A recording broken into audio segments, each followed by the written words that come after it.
এই পৃথিবীতে কিছু মানুষকে মালিক বানিয়েছেন, আবার কতক মানুষকে শ্রমিক বানিয়েছেন। কাউকে উপরে রেখেছেন, কাউকে নিচে রেখেছেন, কাউকে মালিক, কাউকে কর্মচারী, শ্রমিক হিসাবে আল্লাহ পাক পৃথিবীতে পাঠিয়েছেন। সবাইকে স্তরভাবে এক হিসাবে পাঠান নাই। কাউকে মালিক, কাউকে অধীনস্থ। এটি হচ্ছে সাময়িক। অনেক সময় মালিকের ছায়ে কর্মচারীর দাম বেড়ে যায়, এটি আল্লাহর ঘোষণা। আল্লাহ পাক বলেছেন, তোমাদের মধ্যে সেই তো উত্তম, সেই শ্রেষ্ঠ যার তাকওয়া আছে। ইন্না আকরামাকুম ইনদাল্লাহি আতকাকুম। তোমাদের মধ্যে শ্রেষ্ঠ মানুষ সেই যার অন্তরে তাকওয়া আছে, আল্লাহর ভয় আছে, যিনি আল্লাহ পাকের বিধান মেনে চলে, আল্লাহর আদেশ নিষেধ মেনে চলে, তিনি তোমাদের মধ্যে উত্তম। সেই শ্রমিক হোক কিংবা মালিক হোক। সুতরাং ইসলামে শ্রমের অনেক মর্যাদা অধিকার রয়েছে। আল্লাহ পাক এই জমিনকে আমাদের জন্য অবনত করে দিয়েছেন। ওয়াল্লাযী জা'আলা লাকুমুল আরদা যুলুলান ফামশু ফী মানাকিবিহা। জমিন আল্লাহ পাক আমাদের জন্য অবনত করে দিয়েছেন। জমিন সৃষ্টি করেছেন আমাদের জন্য।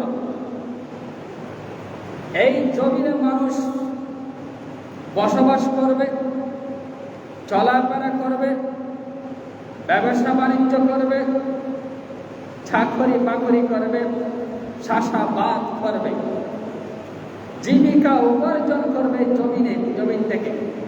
এটি আমাদের জন্য আল্লাহ প্রস্তুত করে দিয়েছেন জমিনকে।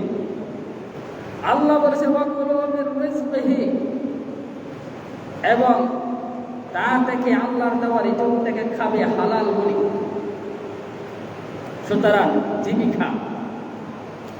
জীবিকার জন্য কুরআন হাদিসে উপার্জনের তাকিদ দিয়েছেন। নামাজ রোজা যেমন ফরজ, তেমনি ভাবে হালাল উপার্জন করা ফরজ। আল্লাহ পাক বলেছেন, فَإِذَا قُضِيَتِ الصَّلَاةُ فَانتَشِرُوا فِي الْأَرْضِ وَابْتَغُوا مِن فَضْلِ اللَّهِ। আল্লাহ রাব্বুল আলামিন বলেছেন, হে মানুষ, নামাজ যখন শেষ হয়ে যাবে, মসজিদে আর বসে থাকবা তোমরা।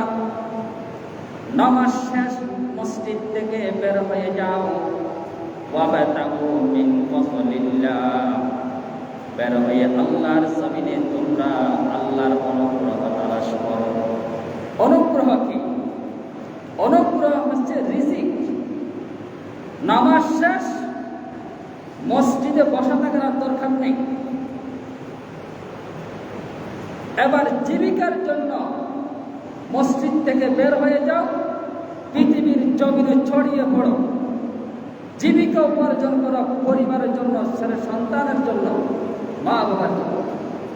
ওয়াবতাগু মিন ফাদলিল্লাহ। সারাদিন মসজিদে থাকতে বলা নাই, সারাদিন খানকায় বসে তসবিহ নিয়ে বসে থাকতে ইসলাম বলে নাই। আল্লাহর ইবাদত শেষ, ইবাদত করা শেষ, বেরিয়ে পড়ো, জমিনে বেরিয়ে পড়ো। ফান্তাশিরু ফিল আরদি, জীবিকা তালাশ করো, পরিশ্রম করো। হাদিস শরীফের ভিতরে এসেছে, قال رسول الله صلى الله عليه وسلم كسب الحلال فريضة بعد الفريضة। আল্লাহর নবী বিশ্ব নবী বলেছেন, তালাবু কাসবিল হালালি ফরিজাতুন বাদাল ফারিজা। ফরজ নামাজের পরে, ফরজের পরে আরেকটি গুরুত্বপূর্ণ ফরজ ইবাদত হচ্ছে হালাল রিজিক তালাশ করা।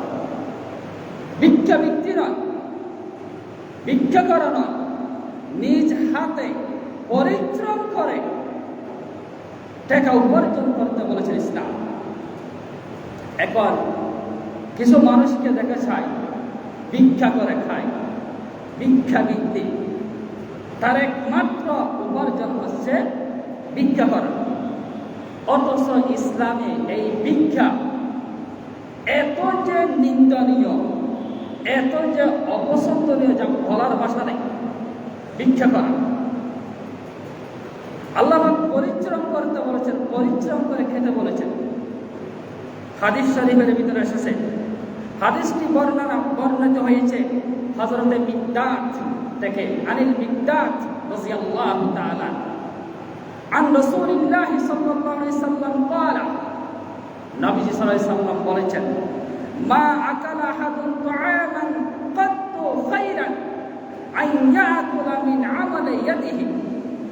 নিজ হাতের উপার্জিত খাদ্যের চেয়ে উত্তম খাদ্য কখনো মানুষ খায় না। সর্বোত্তম খাদ্য আহার হচ্ছে নিজের মাথার গাম পায়ে ফেলে খানা খাওয়া, এটাই সর্বোত্তম খাবার। আল্লাহ রাসূল আরো বলেছেন, ওয়াইন্না নাবিয়াল্লাহ দাউদ আলাইহিস সালাম ওয়া কানা ইয়াকুলু মিন আমালি ইয়াদিহি। আল্লাহর নবী হযরত দাউদ আলাইহিস সালাম নিজ হাতে কর্ম করে, নিজে উপার্জন করে খেতেন। সুতরাং হযরত জাকারিয়া আলাইহিস সালামের জীবনী দেখেন। হযরত জাকারিয়া আলাইহিস সালাম ছিলেন নাজ্জার, কাঠ মিস্ত্রি। আল্লাহর নবী জাকারিয়া আলাইহিস সালাম তিনিও কাঠ মিস্ত্রি করে, পরিশ্রম করে জীবিকা উপার্জন করছেন। এমনকি প্রত্যেক নবী রাসূলে জীবিকার জন্য কিছু না কিছু করেছেন। প্রায় নবী রাসূল তো রাখাল ছিলেন, তারা রাখালি কাজ করেছেন, ছাগল চড়াতেন, বেড়া চড়াতেন। রাসূল কারীম সাল্লাল্লাহু আলাইহি সাল্লামকে প্রশ্ন করা হয়েছে, ইয়া রাসূলুল্লাহ, আপনিও কি রাখাল ছিলেন বা আপনিও কি ছাগল চড়াতেন? নবীজি বলেছেন, হ্যাঁ, আমিও জীবিকার জন্য মক্কার মাঠে ছাগল চড়াতাম। সুতরাং নিজে কামাই করে খাওয়া, সন্ত্রাসী করে নয়, দুর্নীতি বা চাঁদাবাজি করে না, নিজে পরিশ্রম করে খাওয়া শ্রেষ্ঠ উপার্জন, শ্রেষ্ঠ মাধ্যম। শ্রেষ্ঠ উপার্জন হচ্ছে নিজে কষ্ট করে টাকা কামিয়ে সে টাকা করে খাওয়া। ভিক্ষাকে নাপছন্দ করেছেন। হযরত আনাস ইবনে মালিক থেকে বর্ণিত আছে, আন্না রাজুলান মিনাল আনসারি আতান নবিয়্য সাল্লাল্লাহু আলাইহি সাল্লাম ইয়াসআলুহু। আনসারদের একজন মানুষ আল্লাহর রাসূলের কাছে এসে কিছু চাইলেন, ইয়াসআলুহু, কিছু চাইলেন নবীজির কাছে। ফাকালা, আল্লাহ রাসূল বললেন, আমা ফি বাইতিকা শাইয়্যুন, তোমার ঘরে কি কোনো কিছু নেই? কালা, ওয়ালা, লোকটি বলল, বলা, হিলসুন, হিলসুন মানে কম দামের কম্বল। লোকটি বলল, আমার বাড়িতে একটা কম দামের একটা কম্বল আছে, নালবাসু বা'দাহু ওয়া নাবাসু বা'দাহু। লোকটি বলল, এই কম্বলের অর্ধেক আমি গায়ে দিই আর একদম বিছাই। এত গরিব লোক ছিল তিনি, একটা কম্বল অর্ধেক গায়ে দিত আর একদম বিছাই দিত। তিনি আরো বললেন, আনসারী ব্যক্তি আরো বললেন, ওয়াকা'বুন ইয়াশরাবু ফীহি মিনাল মা, একটা কাঠের কলসি যেটা দেশে পানি পান করে। ফাকালা, নবী সাল্লাল্লাহু আলাইহি সাল্লাম তাকে বললেন, আও তুতুনি বিহিমা, বাড়িতে যাও, কম্বলটা নিয়ে আসো, গ্লাসটা নিয়ে আসো। তিনি বাড়িতে গিয়ে কম্বল আর গ্লাস নিয়ে রাসূলের হাতে তুলে দিলেন। আল্লাহ রাসূল বললেন, তোমাদের মধ্যে কে আছে এই কম্বল আর কলস কিনবে? ভালো দাম দিয়ে কে কিনবা? একজন বলল, আমি 1 দিরহাম দিয়ে কিনবো। নবীজি বললেন, এর চেয়ে ভালো দাম দিয়ে কে কিনবা? আরেকজন বলল, আমি 2 দিরহাম দিয়ে কিনবো। তখন নবী সাল্লাল্লাহু আলাইহি সাল্লাম ওই ব্যক্তিকে কম্বল আর গ্লাস 2 দিরহামের বিনিময়ে বিক্রি করে দিলেন। লোকটিকে বলল, তুমি 1 টাকা দিয়ে পরিবারের জন্য কিছু কিনবা, খাবার কিনবা।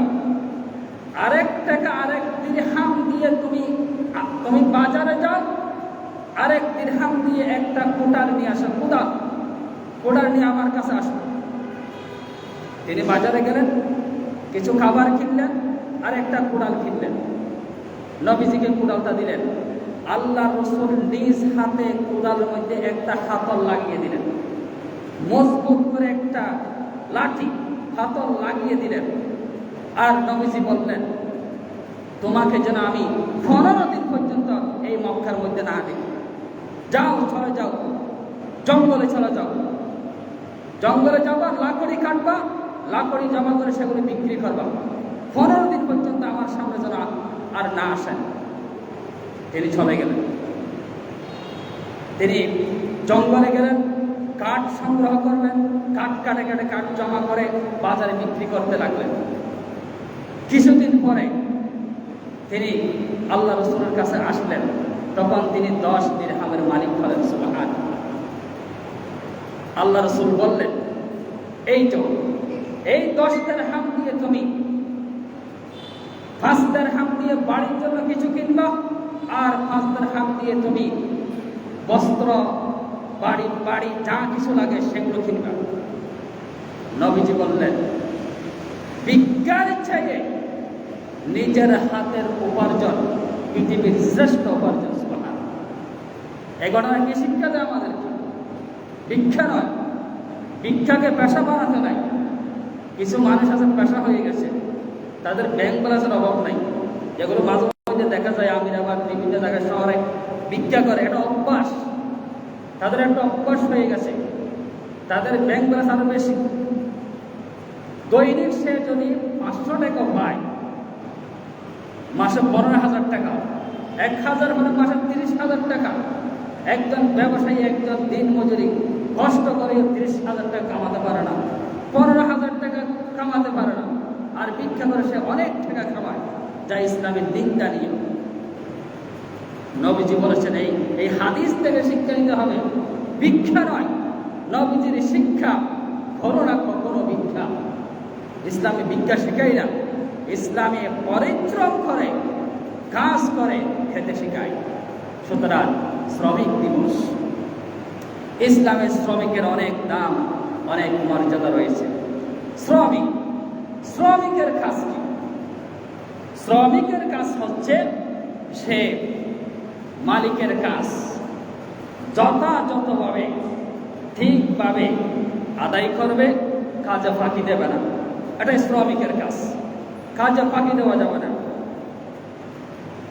শ্রমিক দায়িত্ব নিয়ে সততার সাথে, নিষ্ঠার সাথে মালিকের কাজ করবে, এটা শ্রমিকের দায়িত্ব। আর মালিকের সমস্ত জিনিস আমানত রাখবে, এটাই শ্রমিকের দায়িত্ব। আর মালিকের দায়িত্ব, শ্রমিকের প্রতি মালিকের অনেক দায়িত্ব আছে। তার একটা দায়িত্ব হচ্ছে, একজন মালিকের উচিত শ্রমিকের সঙ্গে ন্যায্য আচরণ করা, ভালো ব্যবহার করা, তার কাজের মূল্যায়ন করা, তার প্রতি জুলুম না করা। এটি মালিকের দায়িত্ব।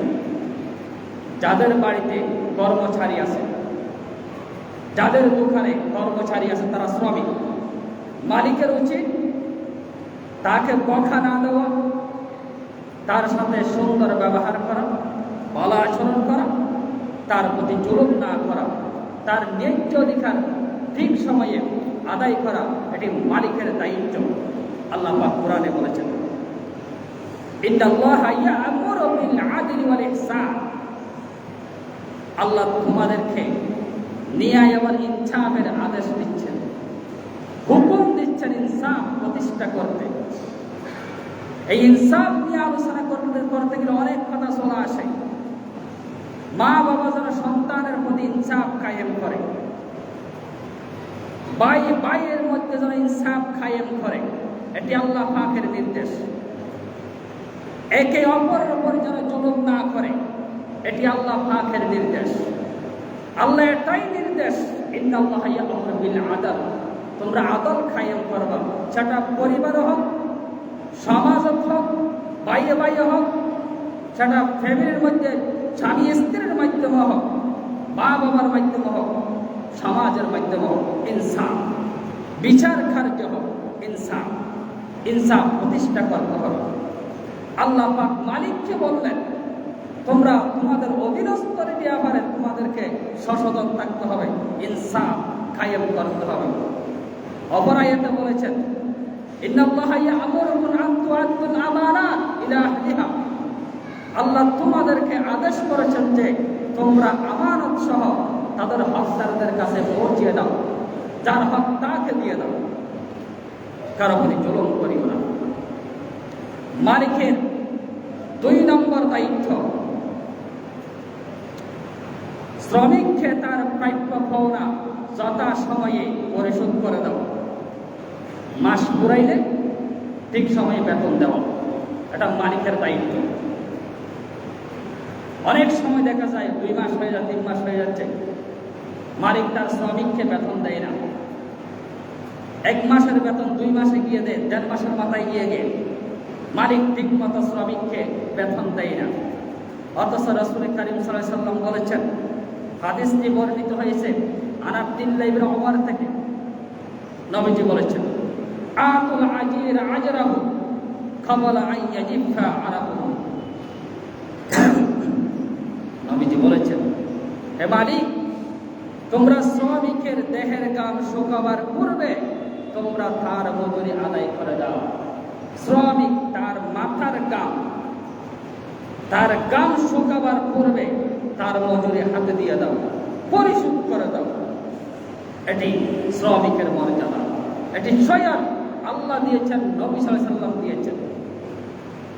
শুধু তাই না, বিদায়ী হজের বাসরে রাসূল সাল্লাল্লাহু আলাইহি ওয়াসাল্লাম বলেছেন, তোমরা যে টেবিলে বসে খাবে, তোমার বাড়ির কর্মচারী, তোমার দোকানের কর্মচারী, তাকে সেই টেবিলে বসাই কারা খাওয়াবে। তোমার ছেলে মেয়ের জন্য ঈদের দিন যে দামের কাপড় ক্রয় করবে, তোমার বাড়ির শ্রমিক কর্মচারীর জন্য সেই দামের সেই মানের কাপড় ক্রয় করবে। তোমরা যে দামের খাবার খাবে, শ্রমিক কর্মচারী বাড়ির কর্মচারীদেরকে সেই মানের খাবার খাওয়াবে। এটি আল্লাহ পাকের নির্দেশ, এটি রাসূল কারীম সাল্লাল্লাহু আলাইহি সাল্লামের বিদায়ী হজের শিক্ষা। সুতরাং শ্রমিকের গাম শুকাবার পূর্বে তার বেতন দিয়ে দিবা, এটি মালিককে বলা হয়েছে। শ্রমিকের 3 নম্বর গুরুত্বপূর্ণ দায়িত্ব হচ্ছে, কোন কর্মচারী, কাজের ছেলে কাজের মেয়ে যদি অসুস্থ থাকে, বিশেষ কোনো কাজ থাকে, তার কাজ যেন হালকা করে দেয়, বোঝা যেন হালকা করে দেয়। হাদিস আছে, ওয়ামান খাফফাফা আন মামলুকিহি ফীহি গফারাল্লাহু লাহু ওয়া আতাকাহু মিনান নার। যে ব্যক্তি রমজানে, বিশেষ করে রমজানের কথা এসেছে, রমজান এবং অসুস্থের সময় যে মালিক তার শ্রমিকের কাজ হালকা করে দেয়, বোঝা কমাই দেয়, 8 ঘন্টার ডিউটি 5 ঘন্টা করে দেয়, 7 ঘন্টার ডিউটি 4 ঘন্টা করে দেয়, আল্লাহ পাক তার জন্য 2টা পুরস্কার রেখেছেন। 1, গফারাল্লাহু লাহু, তার সব গুনাহ ক্ষমা করে দেবেন, সুবহানাল্লাহ। 2 নম্বরে ওয়া আতাকাহু মিনান নার, তাকে জাহান্নাম থেকে মুক্তি দেবেন। 2টা পুরস্কার মালিকের জন্য রয়েছে। সুতরাং আল্লাহ পাক আমাদেরকে শ্রমিক এই মে দিবসে শ্রমিকের মর্যাদা বসে শ্রমিকের সাথে ন্যায্য ভালো ব্যবহার করে তাদের ন্যায্য অধিকার পরিশোধ করার জন্য আমাদের তৌফিক দান। শ্রমিককে আল্লাহ শ্রেষ্ঠ মর্যাদা দিয়েছেন। প্রত্যেক নবী রাসূল শ্রমিকের কাতারে ছিলেন।